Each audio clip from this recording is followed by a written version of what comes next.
Hoopball podcast listeners, are you a fantasy expert and want to write or podcast for Hoopball? Do you have aspirations of covering a team? Are you a master of sales and want to earn some cash on the phones? Well, we've got good news. Hoopball's recruiting. If you think you have what it takes, hit us up at Hoopball Fantasy on Twitter or by emailing teamhoopball@hoop-ball.com. Again, that's at Hoopball Fantasy on Twitter or emailing teamhoopball@hoop-ball.com.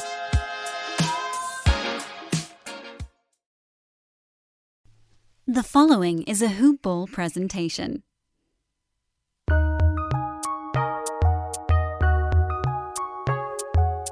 Welcome to the Fantasy NBA Today podcast.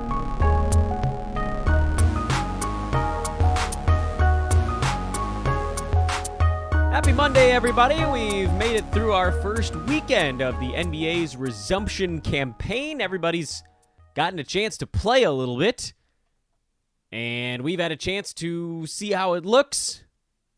I mean, it looks like basketball. It looks like basketball. You know, I don't know what I expected, and we talked about it with Josh last week. It generally seemed like pretty good product. We'll dive into that in a minute. This is Fantasy NBA Today, everyone. I'm Dan Vespers. Thanks so much for tuning in. We're in the NBA resumption now, so effectively we're doing shows like it's the regular season, even though it sort of is and it sort of isn't. I don't even really know how to treat some of these elements. The NBA standings are being updated live as these games are happening, and we're sort of getting, I don't know, is it a new look at the way things might be going down? A few interesting notes, a few interesting tidbits on what we've had over the weekend, and we'll hit on those as we hit those box scores. Like I said, we're not going to do a true reverse chronological lightning round because, I mean, we will go through the games that happened over the weekend, but, you know, we're not making rampant pickups and drops in your fantasy leagues right now. There'll be a handful of them, but I think we can sort of take an eye towards the future with the results of some of these games, and that'll be more of our strategic attack points with this very weird portion of the fantasy season happening right now. You can follow me on Twitter at Dan Vespers, and I hope that you will. And certainly, I haven't asked you guys for ratings and reviews in a long time, but if any of you out there have not dropped a 5-star review or subscribed to the podcast, please do that post-haste.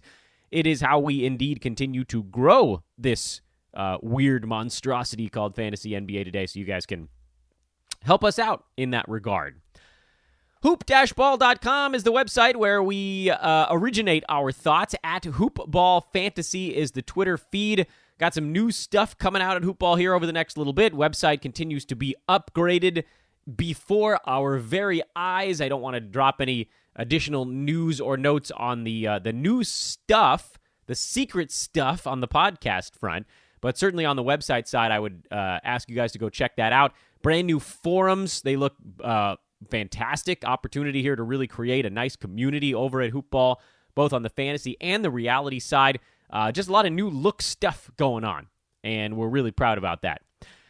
News from over the weekend, we got to start with the big one. Jonathan Isaac tore his ACL. Ugh, can you believe this?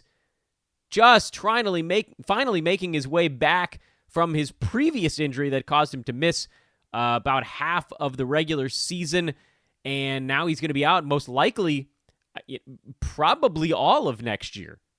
You know, there's no reason to rush a guy back who has shown himself to be, to this point, I think we can call him a little bit injury-prone now.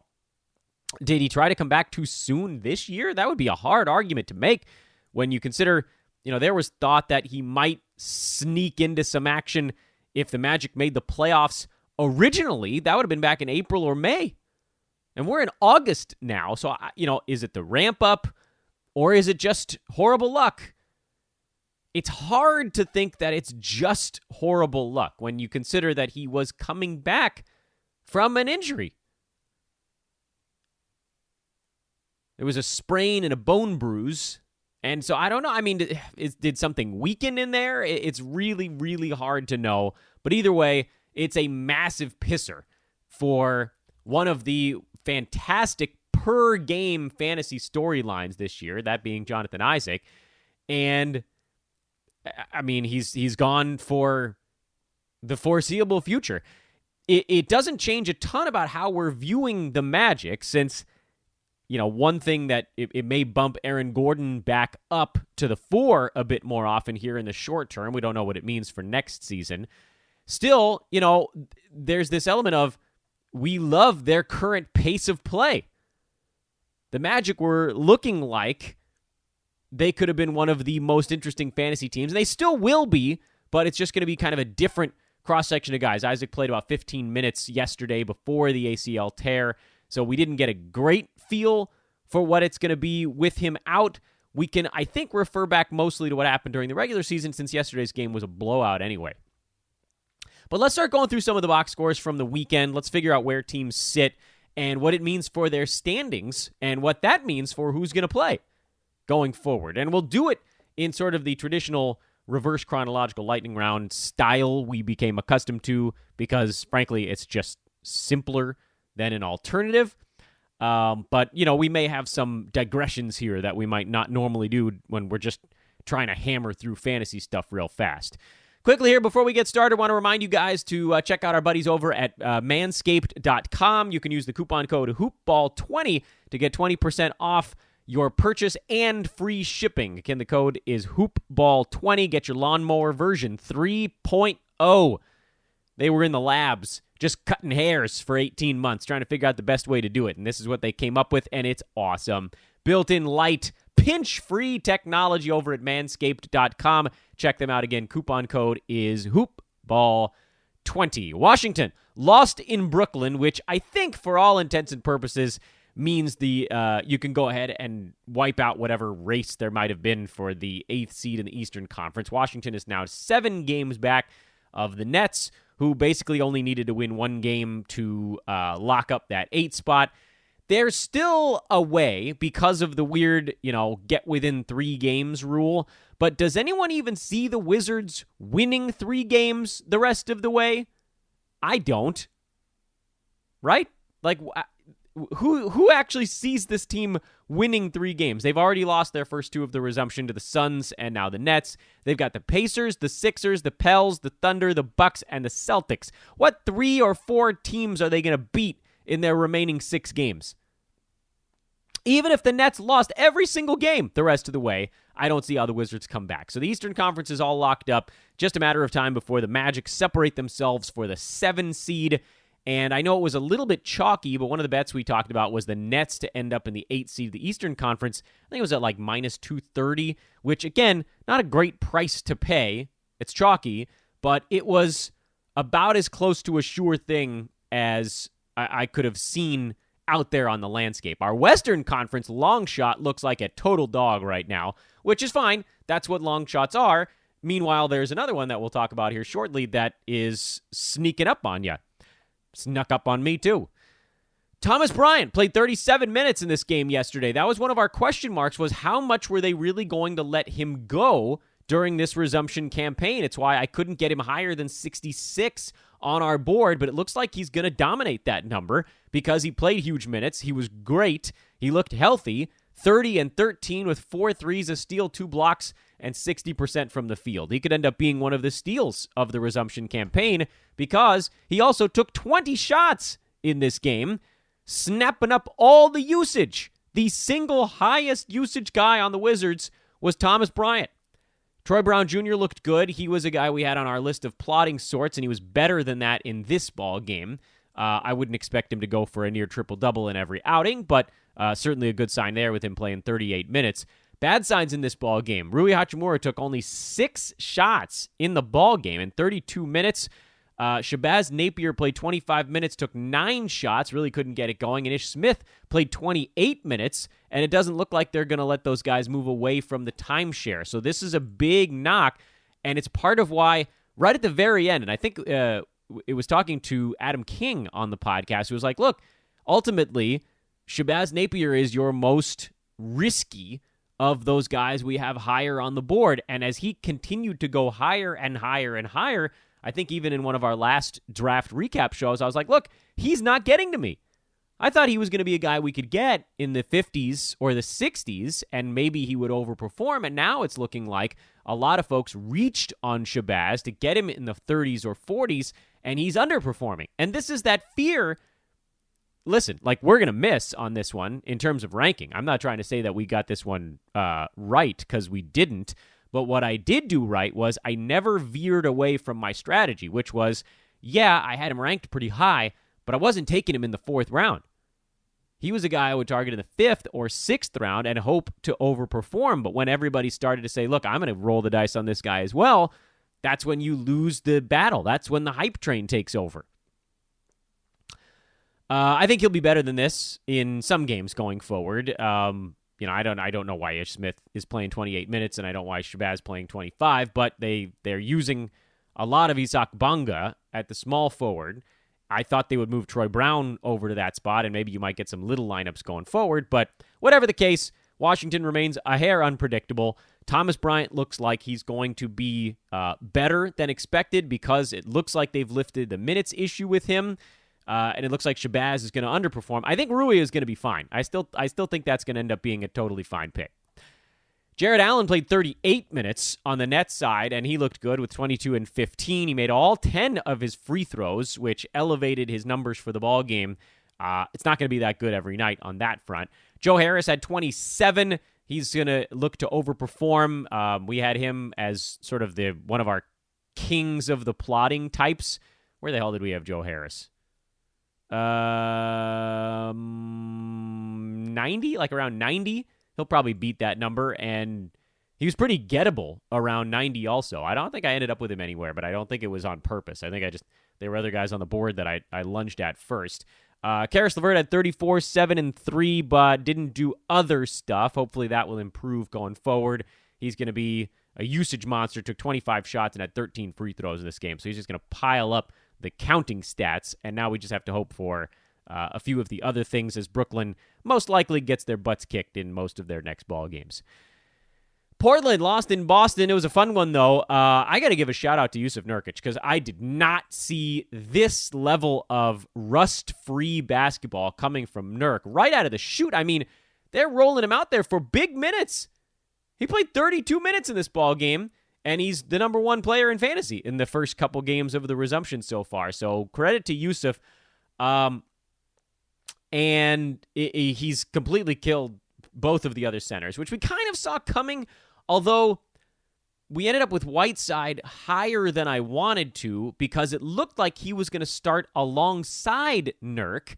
That's what was happening during some of the scrimmage games, and then at the last minute they flipped it back and moved Whiteside off the bench, so I didn't get a chance to adjust my resumption board rankings.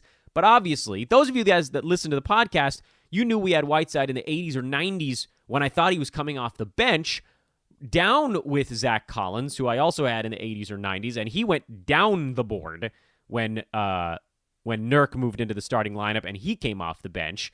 Now Collins into the starting lineup, I probably move him from 110 maybe back towards the edge of the top 100, even though he wasn't very good in this ball game. He is playing enough minutes to be useful, and then Whiteside would have moved down. So Portland kind of okey-doked us here a little bit, and my board is built on the assumption that Nurk and Whiteside were going to be starting together. That was the indications we had, and then they flipped it on us right before the actual game started happening. I'm not going to go in and make adjustments after the fact to the draft board, but you guys remember when we thought this was going to be the case, when we thought Nurk was starting and Whiteside was a lot higher, and when we thought Whiteside was coming off the bench behind Nurk and Collins, he was a lot lower. Collins was a little bit higher, and Nurkic I mostly left in that 70 range because, frankly, that was earlier than he was going in a lot of drafts, and it's looking like he's going to be a risk that pays off in spades. Gary Trent Jr. played 34 minutes off the bench and had 21 points, made 7 3-pointers. That's not really a sustainable number for him. But, this result from Carmelo Anthony is why we didn't really want to go his direction. This result from Damian Lillard is why we did want to go his direction. We knew he was going to be big in the resumption, and they're just going to keep gunning to try to catch the Grizz because as Memphis falls apart, everybody still has a shot. That's good news. On the Boston side, fairly predictable results. Minor foul trouble for my good friend Daniel Tice. Kemba Walker, super low minute total in this ball game, was a little bit on the ugly side there. But Gordon Hayward, Jaylen Brown, Jason Tatum, Marcus Smart, who didn't score much, but those guys all looking good here in the resumption so far. Everything fairly predictable on the front, and Kemba was generally an avoid guy because of his injury situation. So no real massive adjustments there. And the next one, this is a real interesting one. Spurs beat the Grizzlies 108-106, and the Spurs have now won each of their first 2 games during the resumption campaign, and right now, they are the team that would play the Grizzlies in a winner-take-2 from the 9 seed play-in situation if it ended right now. Look, I thought the Spurs were going to lose to the Kings. I thought they would lose to the Grizzlies, and I thought they would throw in the towel, but the fact that they are now gunning for it makes everything a little bit different in terms of, how we're going to be looking for this team to perform. The Spurs trotted out a Lonnie Walker, DeMar DeRozan small forward, power forward combo in this ball game. They split the minutes up largely evenly among everyone not named DeMar, DeJounte, or Derek. So if your name starts with a D and an E, you're in good shape. If it doesn't, you're not. So what does it mean that the Spurs are now chasing down the Grizzlies from a fantasy standpoint? Well, I still love DeJounte Murray because with all this time off, he's had time to lift his minutes restrictions, and he's playing at least 30 if he's out of foul trouble, and this was why we went so high on him. 21, 10, and 3 with a couple of steals, and by all accounts, he could end up even doing more than this on the assist front. Derek White, I thought would actually get turned loose when DeMar DeRozan was shut down, but he's playing plenty of minutes anyway. They've jammed him into the starting lineup, and finally, Spurs have kind of abandoned the we need to get extra shooters out there. Patty Mills not playing that much. Bryn Forbes didn't play. The question is, if he comes back, how does that impact generally Derek White? And then DeMar DeRozan, he's going to be good longer. That's the big impact play here. We had Derek White at 71. We had DeJounte Murray at 44. I think those guys can easily hit those marks. The one where I was really nervous was DeMar DeRozan, and I basically put him in a don't draft bucket because I thought the Spurs had a chance of losing 2 straight and shutting him down. But if you risk it, if you roll the dice on DeMar right now, he looks like he's going to pay off as at least a relatively decent fantasy player. I'll tell you this, though. I like the way we handled this team. Derek White looks like a guy we're going to get right. DeJounte Murray looks like a guy we're going to get right. DeMar DeRozan looks like we avoided it. But you guys know my stance on this. I would rather avoid someone who ends up surprising with a good result than draft someone early who ends up tanking your team by being bad. The fact that we ended up not getting any Shabazz Napiers because he was going so early is turning out to be a massive blessing.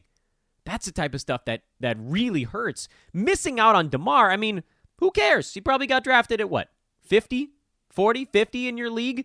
There were plenty of awesome dudes you were taking at 40 or 50 in your league. De'Aaron Fox, I know he had a slightly worse game, but Jared Allen, TJ Warren, we have all these guys in the 40s, and they're all going to come in and they're going to be fine. It's not like you missed out on somebody who's going to win the league for you. I would prefer to do that than end up with someone who might lose your league for you. On the Grizzlies side, Jaren Jackson Jr. looked good. Triple twos, two threes, 2 steals, 2 blocks. John Morant had a good ball game in this one. Kudos to Ja, 25, 9, and 9 on good percentages. Jonas Valanciunas doubled. Brandon Clark had a slow one after a good one. He'll balance out and he'll be just fine. And the Grizzlies are fairly predictable at this point, although they do desperately need some wins. Blowout in Orlando. This is a home game for the Magic. Didn't even think of it that way. Piping in fans who could have actually driven to the ball game. And this is a really bad look for the Kings. This kills Sacramento's chances of making the playoffs. They're now 3.5 games back of the Grizzlies, which doesn't sound horrific because Memphis has also lost 2 in a row. But the Kings are now just a half game up on the Suns. They are a game back of the Blazers and a game and a half back of the Spurs. Listen, they're not so far out that they're going to give up. So not all is lost. But these were games that, looking at the schedule, you're like, okay, Sacramento needs to get at least one of these first two, and they didn't. And they looked pretty bad doing it in this one. De'Aaron Fox looked slow.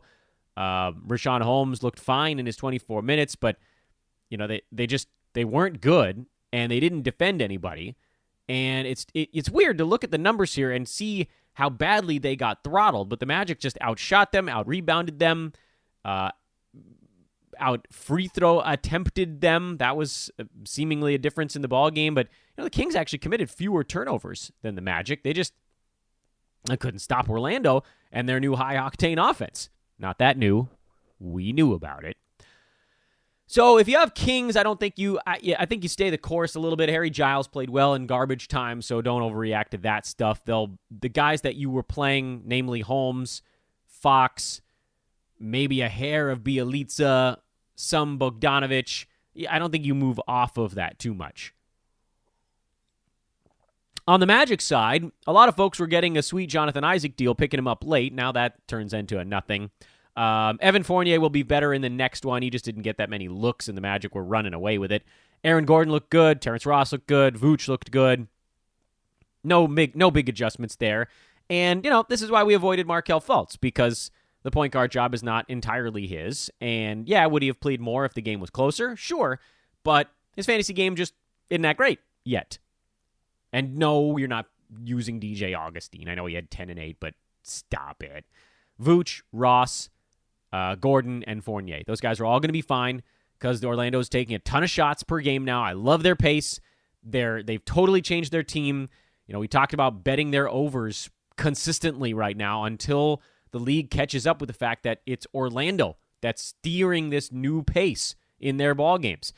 Houston beat Milwaukee. There are questions about how much Milwaukee actually cared about this ball game. They committed 22 turnovers to Houston's 9. Houston had 15 steals, lots of live ball stuff. Middleton had 6 turnovers. Dante DiVincenzo had 5. I don't know how locked in Milwaukee was defensively. The usual suspects played well. Giannis was good. Middleton was good. Lopez was good. Just a matter of time before they start resting those guys. Bledsoe hasn't played yet.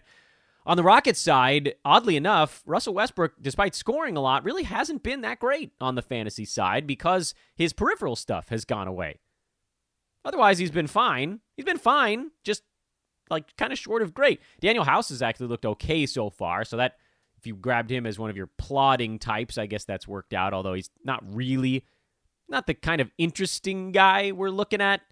But Rob Covington, he's so good in this particular spot. He's just, I don't, how much, you guys don't need me to gush about Rob Covington here any more than I have to. He's just, he's always going to be undervalued, no matter how good he plays. Unless he starts scoring a bunch, he's just always going to be undervalued. And in his 2 resumption games, sure, he's only scored a combined 28 points, but he has 18 rebounds in those 2 games, 5 steals, and 5 blocks, and only 4 3-pointers. If the shots started dropping, he'd be even more impressive right now. He's so good. I'm so glad that we had him high on that board. James Harden looks amazing. He's fine. And then everybody else for Houston, PJ Tucker, did we roll the dice on him? Not really. Just we tried to avoid the boring guys in this, and that's okay. Dallas lost in Phoenix. This was an interesting turn, wasn't it? Dallas actually wants these games. So it's a little weird to see them fall in this. Yeah, I thought it might be somewhat competitive. I think there's this inclination to assume that just because the Suns are out of it, they're not going to try. But they're there, so they might as well try a little bit. And for the Mavs, that's a big loss because they're now 3 games back of the Thunder, who won their opener, and puts the Mavericks in a really tight spot if they want to try to get out of that 7 seed and get a chance to avoid the Lakers or Clippers in the first round. But I still think they're going to try to run it up a little bit. They'll at least try to get out of that 7 spot. But this was a big loss just from a game that they likely expected to win. On the Dallas side, we were super early on Kristaps Porzingis, and he's been incredible in these 2 resumption games so far. Luka was really good in this one after having a couple of issues in the first ball game, more on the peripheral side. Although with Luka, still no threes, no steals, no blocks. He did a lot of really nice stuff in this game. It's hard to argue with a 48-11 ball game, especially when he made his free throws. But would have been nice to get a steal, like even one. Oh, well. In any event, Seth Curry played well. Tim Hardaway Jr. missed all of his shots. I mean, we talked about that exact scenario with Timmy Hardaway Jr. It was like, look, what if he goes like 1 for 14? He went 1 for 12. We were close. I still think he'll be fine. He was still among our uppermost, the guys that were probably just above the plotters on our board, if you look at it that way. Wait, I'm in there with Joe Harris and Seth Curry and Troy Brown. They were all in that same general area above the likes of PJ Tucker, Redick, Hart, Justin Holiday, KCP, that type. So they were a click above those dudes. But this was the fear. In an 8-game sprint, somebody going 1 for 12 can really hurt you. Oh, well. Phoenix side, DeAndre Ayton had a poor ball game. He was in foul trouble. So did Mikal Bridges. He did get his 5 defensive stats at least and played 38 minutes, so I don't think we're going to argue with it much there. Ricky Rubio looked good. Devin Booker looked good. Cam Johnson played 40 minutes and looked great. So go figure that one out, folks. I know they're high on him. The question you're likely asking yourself is, do we do anything with Cam Johnson now? That he's had this big pop-off game? And I think the answer is still probably no. He had 12, 3, and 2 with 5 fouls in their win at Washington. I think there are just going to be days where he fits a little bit better. 19, 12, and 4 was definitely a good fit kind of ball game. He played 40 minutes. But I think you probably see more Ayton, more Saric in the next one. They just kind of ended up going a bit small, and it worked out. So, no, I'm not racing out to pick him up. Looking back to the previous day on Saturday, I know we had a handful of teams that went on Saturday worth talking about here as we do our sort of modified reverse chronological deal. Miami blew out Denver. Jimmy Butler missed practice after missing a COVID test, so he had a one-day quarantine. Hard to take a ton away from this one because it was a blowout. Duncan Robinson looked good. Bam Adebayo looked decent, if unspectacular. Jay Crowder was fine. I think that, 29 minutes and some three-pointers and steals is all you're really looking for. Kelly Olynyk went really big in 24 minutes of this ball game. He will probably disappear in the next one, if we know Olynyk, and I think we do at this point. On the Denver side, they were all over the map. No Will Barton, no Jamal Murray, no Gary Harris. Those were the guys we thought were questionable coming into that first game, and we'll keep an eye on whether or not they're playing in the next one because, Jokic is going to be fine, but he needs those guys around him. So Jeremy Grant got more playing time, some of it because it was a blowout and some because the Nuggets had 3 starters out. But really no one did enough outside of Jokic to warrant use, and that's the fear here. Listen, we'll stay very tight to this news. If Barton, Murray, and Harris are going to miss another one and Denver's going to get to play a team where maybe they get to run up the numbers a little bit more, their next ball game is against the Thunder today. It's questionable. I don't know if I'd roll too many of these guys out. Torrey Craig played well. Millsap should be fine, by the way. He should be okay in the next one. Monty Morris might be worth a look, but it's risky, man. It's risky.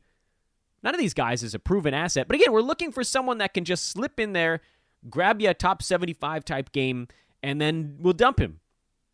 If this wasn't a blowout, do we see more Monty Morris, Torrey Craig down the stretch? So maybe that's the news to keep track of. Watch the Nuggets news today on who's in and who's out. And if all of those guys are out, then you've got an avenue. Utah got smoked in their second game. Who cares? We've talked about them already. Chris Paul, Shea, Gilgeous-Alexander, Gallo, they all looked solid. Steven Adams was very good aside for some missed free throws. Nerlens Noel played 18 minutes, had 3 and 6 with 4 blocks. I mean, that's basically what you wanted him for. He wasn't great, but you got your 4 damn blocks. That's a big deal in a resumption season. Pretty predictable, that team. Clippers and New Orleans played. Clippers beat them senseless. Reggie Jackson was good again, but only 20 minutes, so I wouldn't throw too much into that one. And here's a fun one. Listen, we'll talk about Toronto in that LA-Toronto game, but Philly-Indiana, this one went pretty much according to what we expected. Joel Embiid was great. Tobias Harris was solid. He took 29 shots. Wow. I don't think I saw that at the time, but we knew Tobias Harris was going to be a steal. Ben Simmons was okay, not great. Al Horford was not very good in 23 minutes off the bench. I mean, he was fine, and honestly, this might have even been better than I expected, but it's going to be a tough go for him in 23 minutes off the bench. Josh Richardson never got into the offense in 30 minutes as a starter, and, I mean, that's why we were targeting mostly Tobias Harris and Simmons if he fell a little bit farther.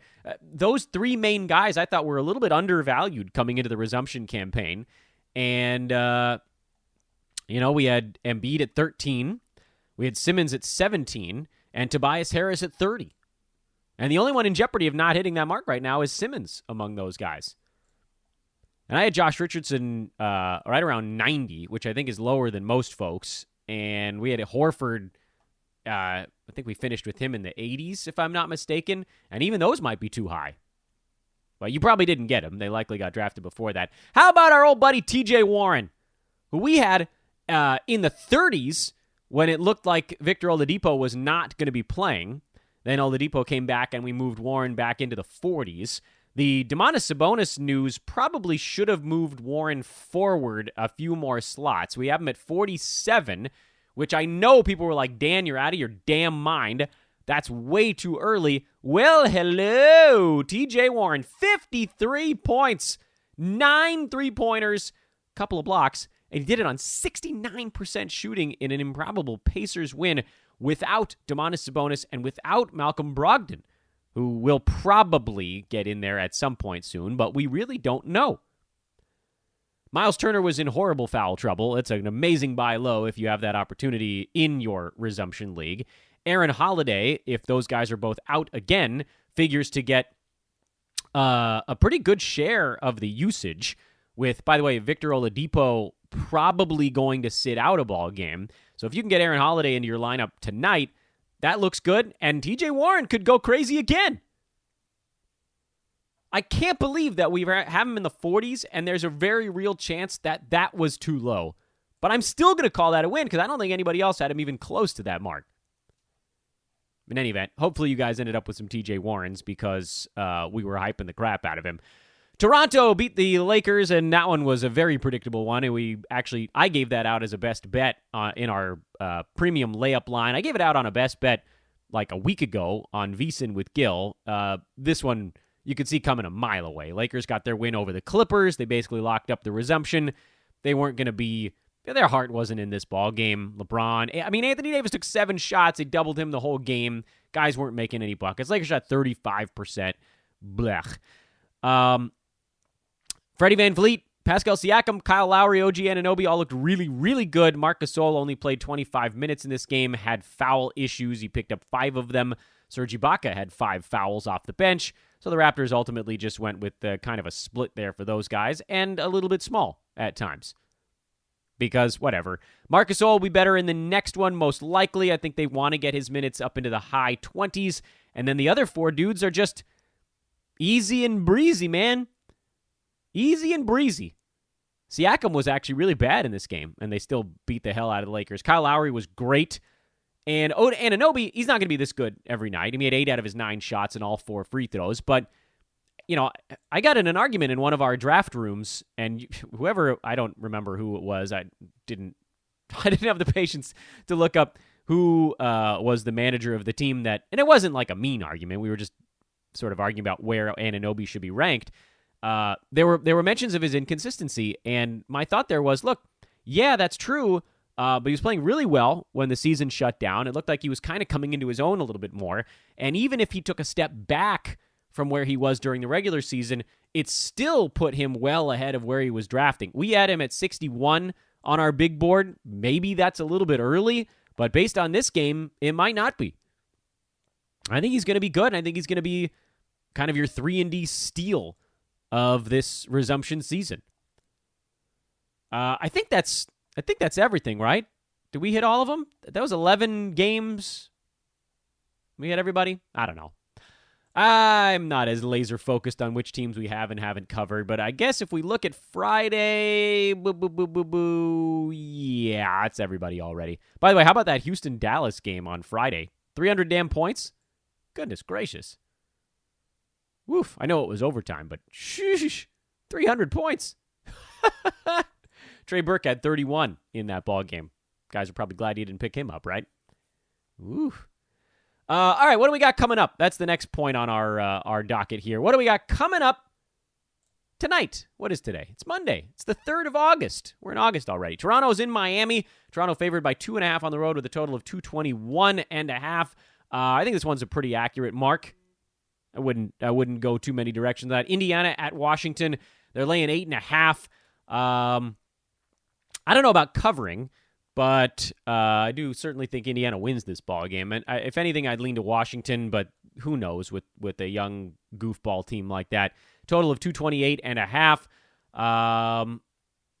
Yeah, I mean, you could probably see that inching over by a hair, but I wouldn't go crazy because, again, there's sort of a lack of firepower on that Washington side. Even though they do want to play fast, someone has to put the ball into the bucket. It's part of the game. Denver, 6.5-point underdogs, which leads me to believe that most of those key guys are still out for the Nuggets. That's a lot, by the way. That's a lot to lay. I think Denver could actually keep this within 6.5 of the Thunder, who looked very good in their first ball game. Total of 220. I have no feelings on that side. Memphis at New Orleans. Pelicans by 4.5. This is do or die for both of these teams. You'd like to look for motivation, but it's on both sides. With that in mind, I might consider an under. That's a big number of 236.5 in a game where there's actually a fair amount of pressure on these two teams. So think about it from that perspective. Philly by 7 over San Antonio. I think I'd look at the Spurs. They're playing better than expected, although, Philly should outclass them.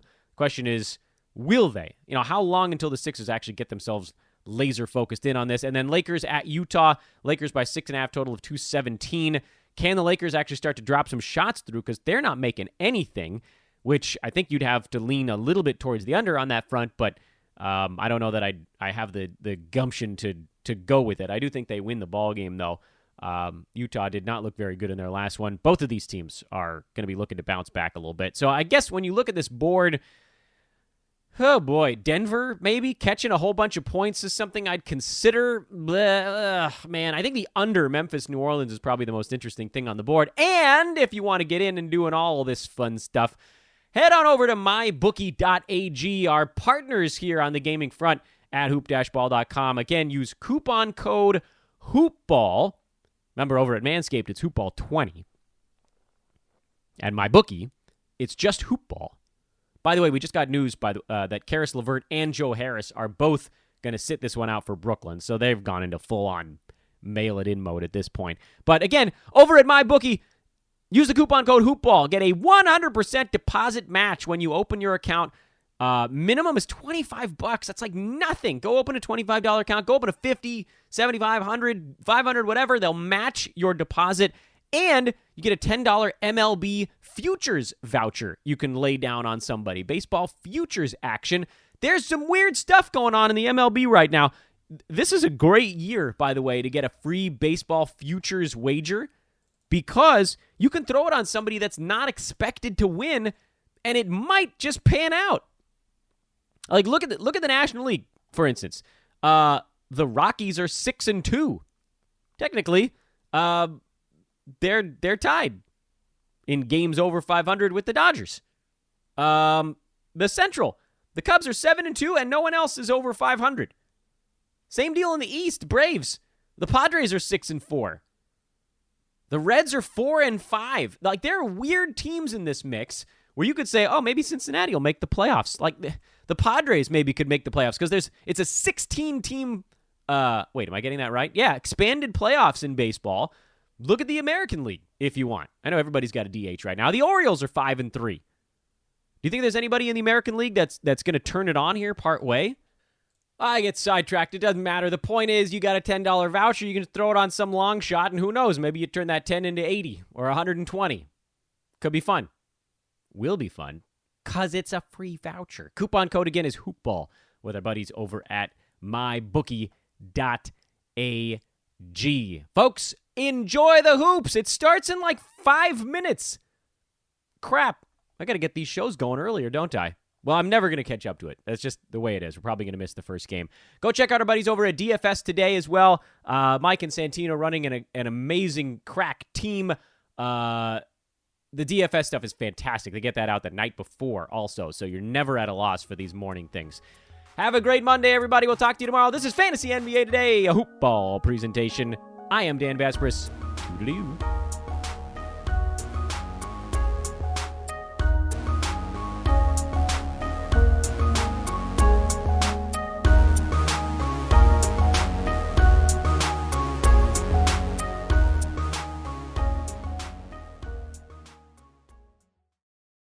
This has been a Hoop Ball presentation.